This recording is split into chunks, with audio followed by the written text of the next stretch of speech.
Bismillahirrahmanirrahim.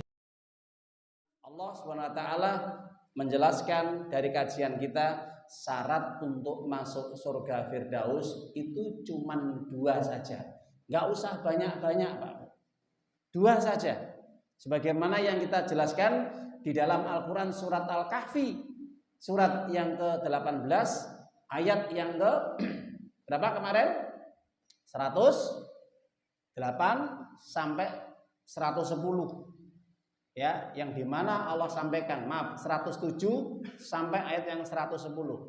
Innal ladzina amanu wa amilus solihati kanat lahum jannatul firdausi nuzula khalidina fiha la yabghuna anha hiwala. Betul, Mas?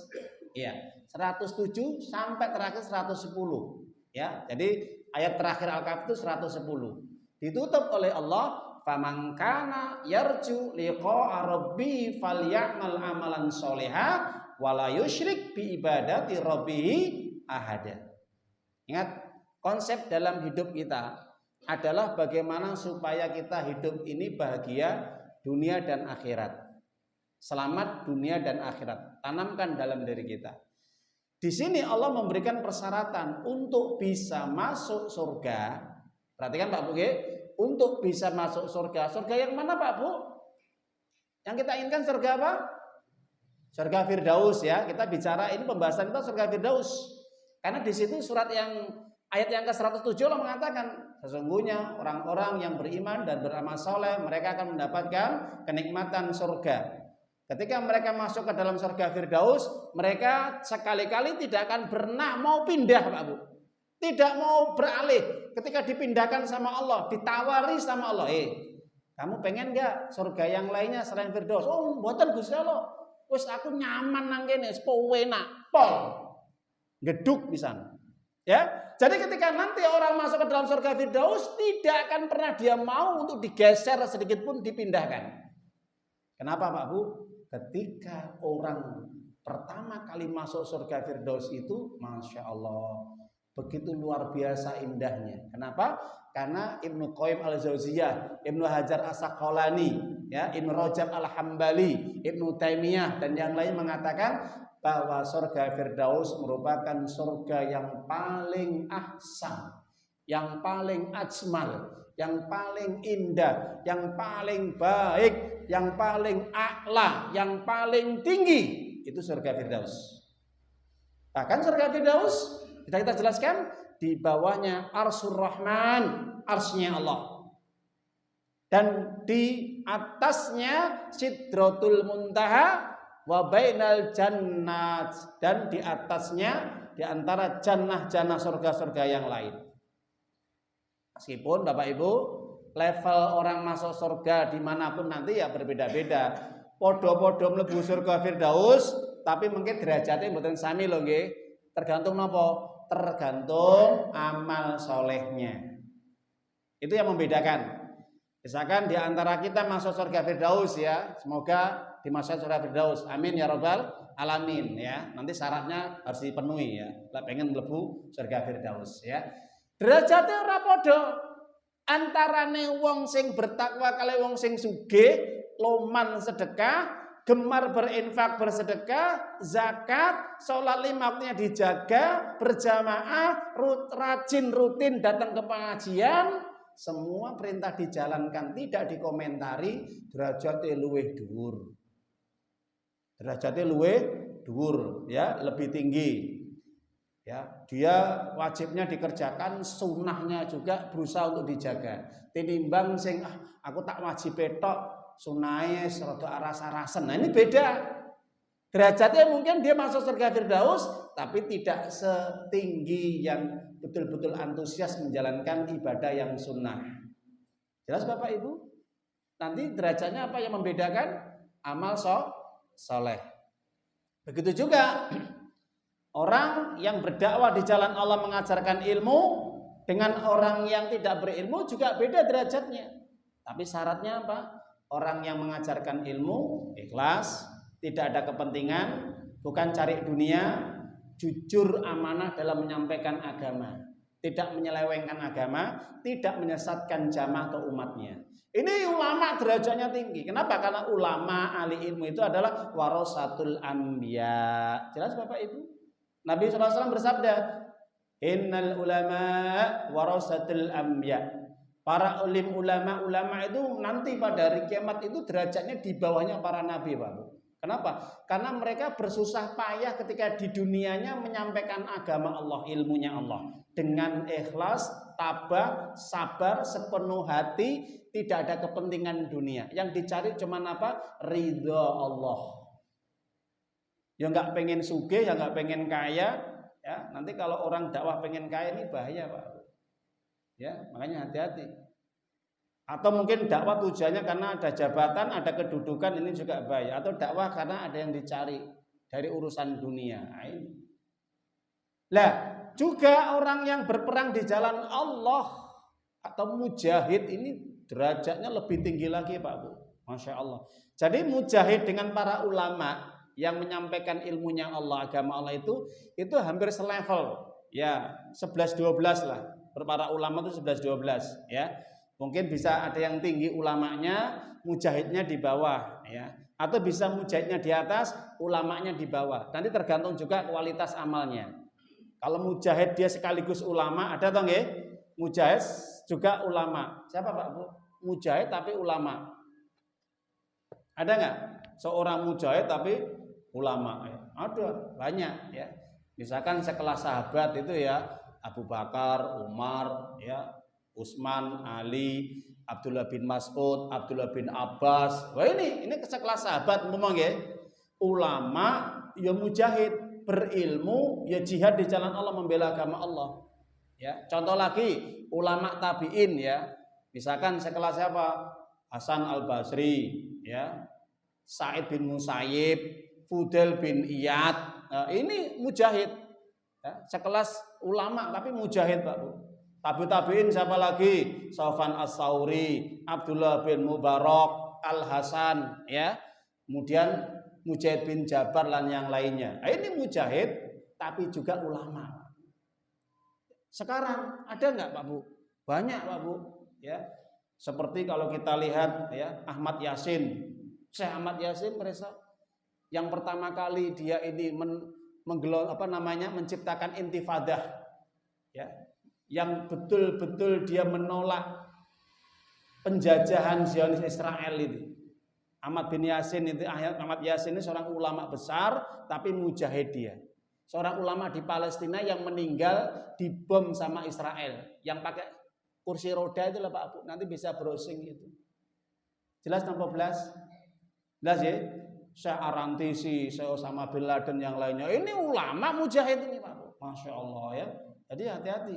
Kalau kita nggak tahu, jangan kemudian mengatakan yang buruk ya kepada ulama dan mujahid. Ini levelnya tinggi sekali ini Pak Bu.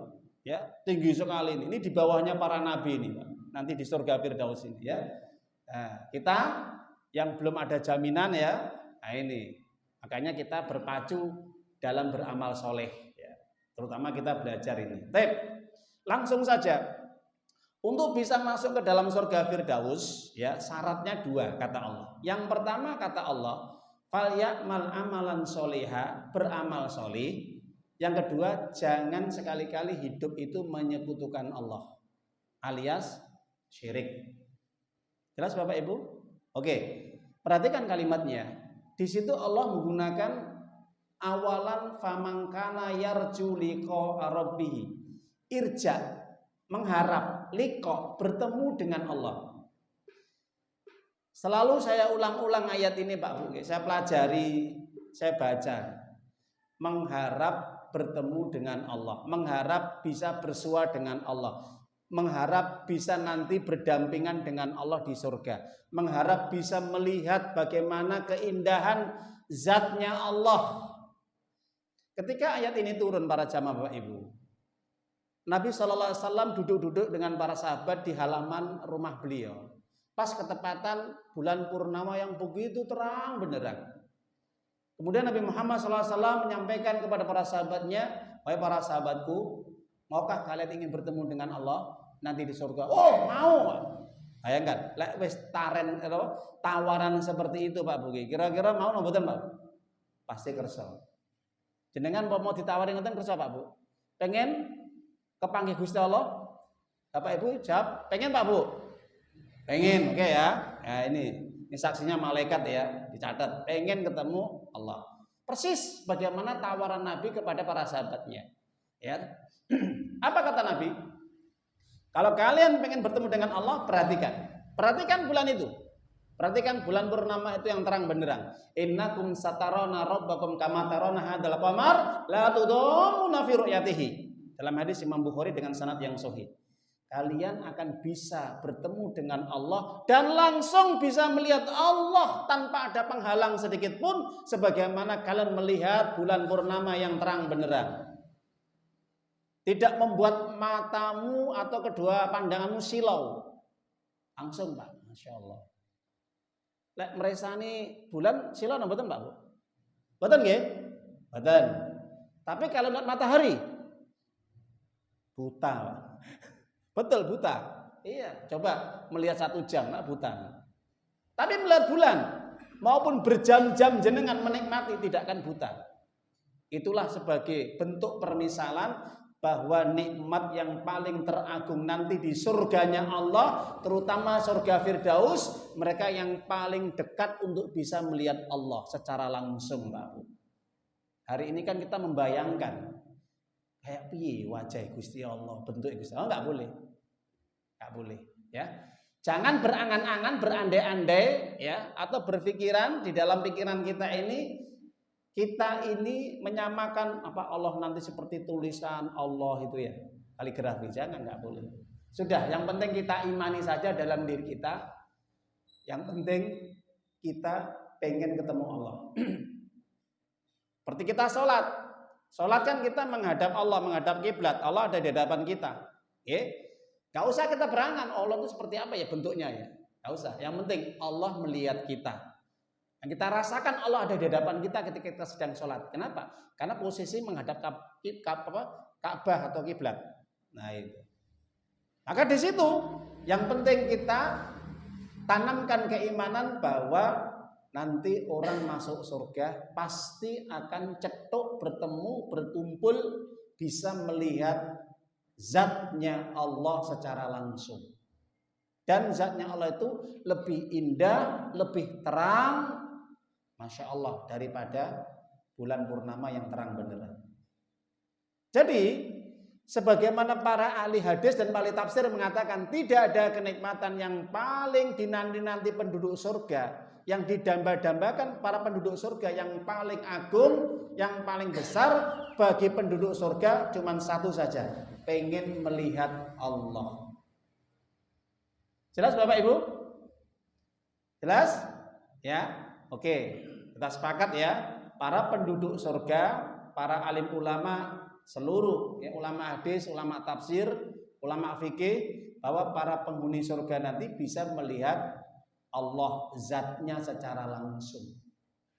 Itu kenikmatan yang paling besar. Jadi umpama ya, di surga itu kan sudah banyak kenikmatan kita ya, mau makan, mau hubungan suami istri, mau jalan-jalan, itu sudah nikmat. Itu sudah nikmat ya. Itu keren banget ya. Tapi lebih keren banget, lebih nikmat lagi kalau bisa melihat Allah, itu lebih keren, Pak. Saya katakan sekali lagi, nggih. Itu yang kita nanti-nanti. Makanya kata-kata yarju itu adalah mengharap untuk bisa bertemu dengan Allah. Maksudnya Pak, bisa melihat Allah secara langsung. Makanya kadang-kadang saya prihatin, Pak Bu. Prihatin betul. Kalau ada orang ngaku dia pengen masuk surga, tapi nggak mau ibadah, sholat nggak mau, ngaji nggak mau, puasa apalagi sedekah, melirit, kikir, mengeluarkan zakatnya, dan kewajiban-kewajiban yang lain. Bagaimana pengen bertemu dengan Allah? Nggak bisa. Kita tunda dulu. Bapak Ibu yang dimuliakan oleh Allah Subhanahu Wa Taala, kita lanjutkan sebentar. Jadi kalau kita perhatikan di dalam ayat tersebut ya, surat Al-Kahfi ayat 110, yang dimana Allah memberikan kalimatnya faman kana yarju liqa'a rabbi falyamal amalan sholiha, ya, di situ kata-kata irja itu mengharap. Jadi kadang-kadang kita ini bingung, Pak, ya, dan prihatin. Ketika ada orang mengatakan Anda pengen masuk surga, iya, tapi Anda kenapa tidak ingin berharap bertemu dengan Allah? Ya saya kan berharap. Kenapa Anda tidak mau ibadah? Padahal syarat untuk bisa bertemu dengan Allah adalah ibadah. Maka di sini Allah mengungkapkan untuk bisa bertemu dengan Allah secara langsung nanti di surga Firdaus dan surga-surga yang lain itu syaratnya sebenarnya gampang sekali, Pak Bu. Sangat mudah sekali sebenarnya. Nggak butuh ragat, ya.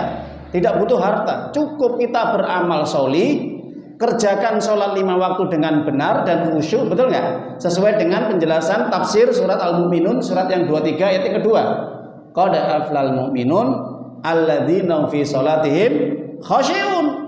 Untuk masuk surga Firdaus itu adalah bagaimana sholat 5 waktunya bisa khusyuk, tumakninah sesuai dengan tata cara Nabi sholat. Gampang sekali, Pak Bu. Oke? Nah, itu. Maka kalau kita kerjakan dari amalan-amalan yang sudah kita sampaikan ya di dalam ceramah-ceramah kita yang terdahulu perihal tentang tafsir surat Al-Mu'minun, nanti bisa dibuka ya di YouTube-nya. Itu mudah sekali. Ada 6 atau 7 amalan itu ya, yang dimana Allah akan memberikan surga Firdaus. Ulaika mul warithun alladzina yarithuna al-firdaus hum fiha khalidun. Mereka akan mewarisi surga Firdaus dan mereka kekal di dalam surga Firdaus selama-lamanya. Tapi syaratnya harus terpenuhi ya. Yang pertama amal solih. Lah amal soleh itu amal yang bagaimana? Nah, kita jelaskan Pak Bung. Amal soleh itu amal yang sesuai dengan apa yang dicontohkan, yang diberikan oleh Nabi kita yang mulia Shallallahu Alaihi Wasallam.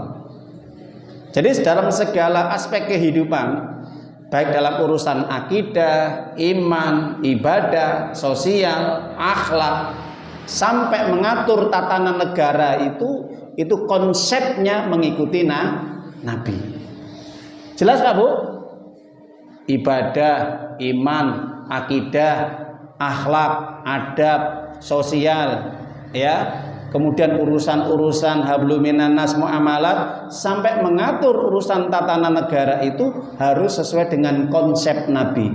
Kalau tidak sesuai dengan konsep Nabi itu bukan dianggap amal soleh. Jelas napa belas? Jelas ya? Oke.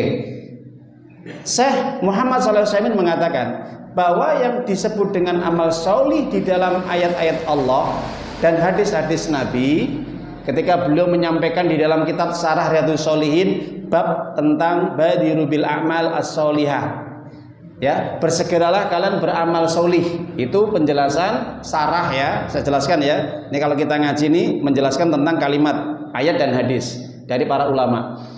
Yang dimaksud mendefinisikan, menjelaskan amal soleh itu adalah yaitu amal yang muwafaqah alal Quran wa sunnah atau muwafaqah ala syariatillah ta'ala, amal yang sesuai dengan syariat Allah berupa petunjuk Al-Quran dan sunnah-sunnah Nabi atau hadis-hadis Nabi.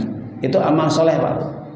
Jadi kalau ada orang ibadah atau orang yang beriman atau memiliki keimanan atau orang bersosial atau orang yang bermuamalat atau orang yang mengatur pemerintahan atau negara, kalau tidak berlandaskan dengan Al-Quran dan Sunnah Nabi, bukan amal soleh. Jadi bukan masuk orang yang ketemu dengan Allah nanti di surga Firdaus. Jelas? Penting ini kita ngaji. Kadang-kadang ada orang yang sholatnya sesuai dengan Nabi, muamalnya sesuai dengan Nabi, tapi dalam urusan yang lain kok dia tidak mengikuti aturan Nabi, belum dianggap amal soleh.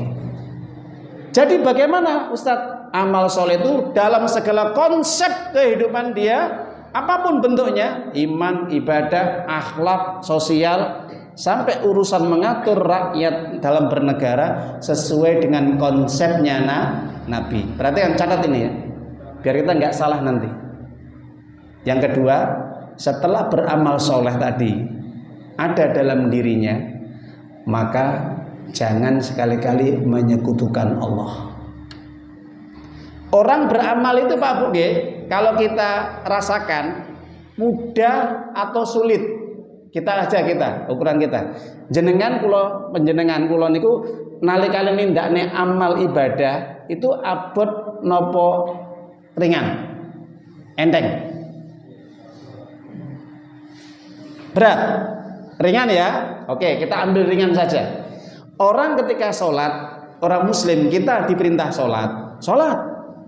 Kita diperintah puasa. Saya yakin nanti bulan Ramadan puasa. Kurang 2 bulan lagi kurang lebih puasa. Hari ini kita disuruh ngaji sama Allah dan Nabi, ngaji. Suruh sholat ngaji, suruh sholat berangkat, suruh puasa kita berangkat, suruh ngaji berangkat. Suruh zakat berangkat kalau punya harta. Ya, itu yang wajib-wajib aja. Yang berat apa Pak Bu? Yang berat apa? Yang berat itu menjaga hati, bukan beramalnya. Hasan al-Basri mengatakan, seorang ulama tabi'in mengatakan, setiap amalan yang dikerjakan seseorang itu, yang berat itu bukan ketika dia sedang beramalnya. Yang berat ketika menjaga hatinya, ikhlas atau tidak. Nggih napa mboten Pak Bu? Nggih mboten? Ikhlas atau tidak. Kalau setiap dia beramal, sholatnya bukan karena Allah, puasanya bukan karena Allah, ngajinya, golek ilmu, belajar agama atau dakwanya gini bukan karena Allah, dan semua ibadah-ibadah yang lain itu bukan karena Allah, tidak masuk ayat ini Pak Bu. Kenapa? Dia telah berani berbuat syirik kepada Allah. Hati-hati Pak Bu. Kenapa? Karena dia beramal memalingkan selain Allah, memalingkan kepada selain Allah. Jadi amal itu dipalingkan kok. Ini hati-hati. Ini yang paling berat menjaga amalnya. Urusan hati Pak Bu. Ya. Contohnya, orang ibadah haji, mungkin ketika dia ibadah haji, mungkin berangkatnya ikhlas Pak Bu. Yang berat apa? Setelah pulangnya. Ketika dia pulang bertemu dengan jamaahnya, tetangganya, saudaranya, ketika tidak dipanggil Pak Haji, melengos, berpaling, ini berat Pak. Karena dia seakan-akan kalau sudah haji punya titel haji, harus dipanggil Pak Haji. Harus seperti itu. Begitu sholat Pak Bu. Sholat kalau banyak orang diperbagus sholatnya, dilama-lamain. Tapi kalau sepi nggak ada orang, cepet-cepet kayak ayam mematuk makanan. Jelas kan? Sedekah ya begitu. Sedekah kalau dia pengen dapat pujian, sedekah itu diperbanyak Pak Bu. Ya, sedekahnya diperbanyak, pengen dapat pujian. Tapi ketika nggak dapat pujian dia, sedekahnya sedikit. Oh ini bahaya sekali Pak. Ini nggak masuk ayat ini. Tegasin apa? Orang bakal mlebu surga Firdaus. Kenapa? Yang paling berat menjaga hati terkait dengan keikhlasan, tulus hanya karena Allah. Sebelum saya tutup, satu perkataan dari seorang ulama tabi'in, Fudail bin Iyad, yang wafat pada tahun 187 Hijriah, lahir pada tahun 107 Hijriah. Dia mengatakan, innal amala idza kana la yakunu shawaban wa in kana khalisan la yuqbal. Amal itu meskipun dia benar, sesuai dengan contoh Nabi Pak Bu nggih, tapi enggak ikhlas, ora ditampa Pak, enggak diterima. Nggih? Wa innal amal fayakunu khalisan wa lam yakunu shawaban la yuqbal. Semanten ugi nggih ngoten. Amal itu kalau dia ikhlas, ikhlas Pak, hatinya ikhlas betul, tapi tidak sesuai dengan syariat Nabi, petunjuk Nabi, contoh Nabi, sunah-sunah Nabi, apa yang diajarkan Nabi, tidak diterima Pak Bu, meskipun dia banyak amalannya, meskipun dia ikhlas. Lah pripun Ustaz? Kata Fudail bin Iyad adalah wal amal yakunu khalisan wa shawaban yuqbal. Syarat dua ini terpenuhi, cocok dengan contoh Nabi, petunjuk Nabi dalam syariatnya, dalam sunnah-sunnahnya, ya. Kedua ikhlas. Ikhlas karena Allah, baik benar sesuai dengan aturan Nabi, petunjuk Nabi. Ya. Jadi para jamaah Ibu, itu syarat mudah sekali dua saja. Kalau kita jalankan dalam kehidupan kita sekarang ini sampai kita meninggal dunia, insya Allah surga Firdaus yang kita damba-dambakan akan kita raih. Tapi ya tidak mudah, ya. Itu aja kurang lebihnya kajian pada malam hari ini, semoga bisa memberikan manfaat. Sebelum saya tutup, ada dua informasi. Yang pertama adalah informasi tentang jamaah kita yang hari ini mendapatkan ujian musibah, kecelakaan sampai patah tulang, ya, pundaknya sini. sekarang sedang opname di rumah sakit. Di sini saya mewakili dari jamaah, ya, ada amanah untuk menyampaikan pada para jamaah, mbok pilih panjenengan kagungan nggih rezeki yang longgar, ya, niki bisa membantu saudara kita yang mendapatkan ujian dari Allah, musibah, ya. Beliau aktif ngaji, insyaallah. Nanti kalau sudah sembuh kita akan tahu orangnya, ya. Beliau sedang opname di rumah sakit Dr. Iska, ya. Posisinya ini di rumah sakit Dr. Iska, ya. Ini insyaallah. Jadi kalau punya kelonggaran Bapak Ibu, ya, monggo bisa kepedulian untuk bisa membantu beliau. Nah, beliau ini di Dr. Iska Cempaka 2, ya, itu. Dan kita doakan semoga cepat sembuh, ya, dan diangkat penyakitnya. Tapi di sini juga beliau, ya, mudah-mudahan ada saudara kita yang membantu. Insyaallah Nabi mengatakan, wallahu fi 'anil 'abdi maka fi 'ani akhihi. Dalam hadis Imam Muslim, Allah akan membantu menolong seorang hamba selama seorang hamba tadi menolong saudaranya yang terkena musibah. Ya, nah ini jadi patah tulangnya ini kecelakaan Pak Bung, ya, Pak Karim namanya, saya sebutkan saja Pak Karim, ya. Beliau aktif di pengajian kita setiap malam Ahad. Itu pengumuman yang pertama. Jadi nanti kalau jenengan mau berinfak, bersedekah, ya, nanti bisa dikumpulkan kepada saudara kita, ya, atau langsung kepada saya, monggo, ya, atau titipkan kepada Mas Rian bisa. Nah, ini, ya. Gitu. Ayyuhalladzina amanu ittaqullah